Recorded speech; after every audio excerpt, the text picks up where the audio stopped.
Hi hello ಎಲ್ಲರಿಗೂ ನಮಸ್ಕಾರ. ನೀವು ನೋಡ್ತಾ ಇದ್ದೀರಾ ಲೋಕ ಡಿಜಿಟಲ್ ಮೀಡಿಯಾ. ನಾನು ತರುಣ್ ಲೋಕೇಶ್. ಸುಮಾರು 70 ವರ್ಷಗಳ ಕಾಲ ಆಳಿದಂಥ ಪಕ್ಷ ಯಾವುದು ಅಂದರೆ ಭಾರತದಲ್ಲಿ ಕಾಂಗ್ರೆಸ್ ಪಕ್ಷ. ಆದರೆ ಆ ಪಕ್ಷ ಈಗ ಯಾವ ಮಟ್ಟಕ್ಕೆ ಬಂದು ತಲುಪಿದೆ ಅಂದರೆ ಸುಮಾರು ಒಂದು 44-52 ಸೀಟ್ಗಳನ್ನ ಗೆಲ್ಲುವಂಥ ಮಟ್ಟಿಗೆ ಬಂದು ತಲುಪಿದೆ.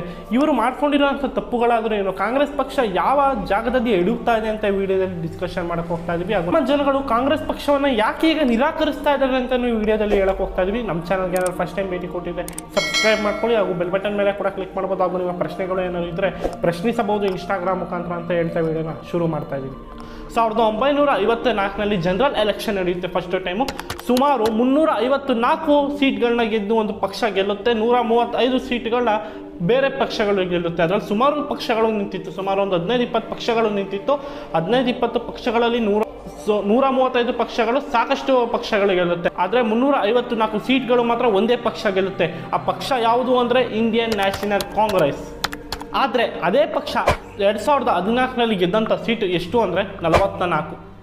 ಅದೇ ಪಕ್ಷ 2018ರಲ್ಲಿ ಬಂದಂಥ ಎಲೆಕ್ಷನಲ್ಲಿ ಗೆದ್ದಂಥ ಸೀಟು ಎಷ್ಟು ಅಂದರೆ 52, ಒಂಚೂರು ಏರಿಕೆ ಆಗಿದೆ. ಜನರು ಈಗಿನ ಒಂದು ಯೂತ್ಸ್ ಯಾಕೆ ಏಟ್ ಮಾಡ್ತಾ ಇದ್ದಾರೆ ಅಂದರೆ ಮೊದಲೇದಾಗಿ ಅವರು ನಡೆದು ಬಂದಂತಹ ಹಾದಿ, ಅವರು ಬೌರಿ ಕೌಟುಂಬಿಕ ರಾಜಕಾರಣನೇ ಹಿಂದೆಯಿಂದನೂ ಮಾಡ್ಕೊಂಬಂದರು. ಆದರೆ ಬಿ ಜೆ ಪಿಯಲ್ಲಿ ಈ ರೀತಿ ಆಗಿಲ್ಲ. ಅದನ್ನು ಗಮನಿಸ್ಕೊಬೇಕಾಗಿರೋದು ನಾವೇನಂದರೆ, ಆವಾಗ ವಾಜಪೇಯಿ ಅವರಿದ್ದರು, ಈಗ ಮೋದಿ ಅವರಿದ್ದಾರೆ, ನೆಕ್ಸ್ಟು ಅಮಿತ್ ಶಾ ಅವ್ರು ಬರ್ತಾರೆ, ಯೋಗಿ ಅವ್ರು ಬರ್ತಾರೆ. ಇದು ಕೌಟುಂಬಿಕ ರಾಜಕಾರಣವಾಗಿ ಇದು ಬಿ ಜೆ ಪಿ ಪಕ್ಷ ನಡೆಸ್ಕೊಂಡು ಹೋಗ್ತಾ ಇಲ್ಲ. ಆದರೆ ಕಾಂಗ್ರೆಸ್ ಮಾತ್ರ ಇದನ್ನ ಅರ್ಥ ಮಾಡ್ಕೊಳ್ಳೇ ಇಲ್ಲ. ಅವ್ರ ಕುಟುಂಬದವರೇ ಆಳ್ಕೊಂಡು ಕಾಂಗ್ರೆಸ್ ಪಕ್ಷವನ್ನು ಬರ್ತಾಯಿದ್ರು. ಆ ಕಾರಣಕ್ಕೋಸ್ಕರನೇ ಮೇಯ್ನಾಗಿ ಆ ಕಾರಣಕ್ಕೋಸ್ಕರನೇ ಜನಗಳು ಆ ಪಕ್ಷವನ್ನು ಆಯ್ಕೆ ಮಾಡೋದು ನಿರಾಕರಿಸಿದ್ರು. ಇನ್ನೊಂದು ಮೇನ್ ವಿಚಾರ ಹೇಳ್ತೀನಿ ಕೇಳ್ಕೊಳ್ಳಿ. ಸಾಕಷ್ಟು ಅವ್ರ ಕಾಲದಲ್ಲಿ ಸಾಕಷ್ಟು ಸ್ಕ್ಯಾಮ್ಗಳು, ಕರಪ್ಷನ್ಗಳು ಸಾಕಷ್ಟು ಈ ರೀತಿ ನಡೆದೋಯ್ತು. ಅದು ಹೊರಗಡೆ ಬರೋಕ್ಕೆ ಶುರು ಆಯ್ತಾ ಹೋಯಿತು. ಆವಾಗ ಜನಗಳು ಇನ್ನೂ ನಿರಾಕರಿಸ್ತಾ ಹೋಗ್ತಾ ಇದ್ರು. ಸಾಕಷ್ಟು ಕಾಂಗ್ರೆಸ್ ಪಕ್ಷದ ನಾಯಕರು ಮಾತಾಡ್ತಾ ಇರೋದು ನೀವು ಗಮನಿಸ್ತಾನೆ. ರಾಮ ಮಂದಿರ ಯಾಕೆ ಕಟ್ಟಿಸ್ಬೇಕಿತ್ತು, ಅದು ಏನಕ್ಕೆ ಬೇಕಾಗಿತ್ತು, ದೇವಸ್ಥಾನ ಯಾಕೆ ನಿರ್ಮಾಣ ಮಾಡಬೇಕಿತ್ತು ಅಂತ ಸಾಕಷ್ಟು ಕಾಂಗ್ರೆಸ್ ಪಕ್ಷದವರು ಹಿಂದೆನೂ ಮಾತಾಡ್ಕೊಂಡು ಬರ್ತಾಯಿದ್ರು, ಈಗಲೂ ಮಾತಾಡ್ತಾ ಇದ್ದಾರೆ. ಇನ್ನೂ ಬುದ್ಧಿ ಕಲ್ತಂತೆ ಕಾಣ್ತಾ ಇಲ್ಲ ಅವರು.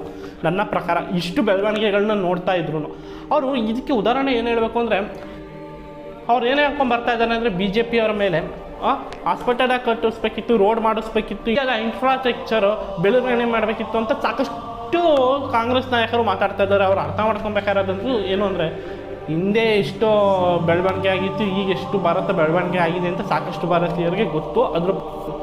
ಇದನ್ನೆಲ್ಲ ಇವರು ಅರ್ಥ ಮಾಡ್ಕೊಳ್ಳೋದಲ್ಲ ಇದ್ದರೆ, ಕಾಂಗ್ರೆಸ್ ಪಕ್ಷದವರು ಇದನ್ನೆಲ್ಲ ತಿತ್ಕೊಳ್ಳೋದಲ್ಲ ಇದ್ದರೆ, ಈ ರೀತಿಯೇ ಎಡುಕೊಂಡು ಬೇಕಾಬಿಟ್ಟು ಹೇಳಿಕೆ ಕೊಟ್ಕೊಂಡು ಎಲ್ಲ ವಿಚಾರಕ್ಕೂ ರಾಜಕಾರಣನೇ ಮಾಡ್ಕೊಂಡು ಹೋಗ್ತಾ ಇದ್ದಾರೆ. ಬರೀ ಧರ್ಮದ ಹೆಸರನ್ನೇ ಇಟ್ಕೊಂಡು ಬೇರೆ ಒಂದು ಧರ್ಮದ ತೇಜೋವಧೆ ಮಾಡ್ಕೊಂಡು ಏನಾದ್ರು ಇವರು ಹಿಂಗೆ ಮುಂದುವರ್ಕೊಂಡು ಹೋಗ್ತಾ ಇದ್ದಾರೆ. ಈ ವರ್ಷದ ಎಲೆಕ್ಷನಲ್ಲಿ ಸೋತ್ರೆ ಅವ್ರನ್ನ ಎದೋಳಕ್ಕೆ ಭಾರಿ ಕಷ್ಟವಾಗುತ್ತೆ ಅನ್ನೋದು ಕಟು ಸತ್ಯ ಅಂತ ಹೇಳ್ತಾ ವಿಡಿಯೋನ ಇಲ್ಲಿಗೆ ಹೇಳ್ತಾ ಏನು ಮಾಡ್ತಾ ಇದ್ದೀನಿ. ಏನಾದ್ರು ಒಂದು ಹೊಸ ವಿಚಾರ ತಿಳ್ಕೊಂಡಿದ್ದಾರೆ ಅಂದರೆ ಲೈಕ್ ಮಾಡಿ, ಶೇರ್ ಮಾಡಿ, ಹಾಗೂ ಸಬ್ಸ್ಕ್ರೈಬ್ ಮಾಡ್ಕೊಳ್ಳಿ, ಹಾಗೂ ಬೆಲ್ ಬಟನ್ ಮೇಲೆ ಕೂಡ ಕ್ಲಿಕ್ ಮಾಡ್ಬೋದು. ಹಾಗೂ ನಿಮ್ಮ ಪ್ರಶ್ನೆಗಳು ಏನಾದ್ರು ಇದ್ದರೆ ಪ್ರಶ್ನಿಸಬಹುದು ಇನ್ಸ್ಟಾಗ್ರಾಮ್ ಮುಖಾಂತರ ಅಂತ ಹೇಳ್ತಾ ನೋಡ್ತಾ ಇರಿ ಲೋಕ ಡಿಜಿಟಲ್ ಮೀಡಿಯಾ. ನವೀನ ಜೀವನ.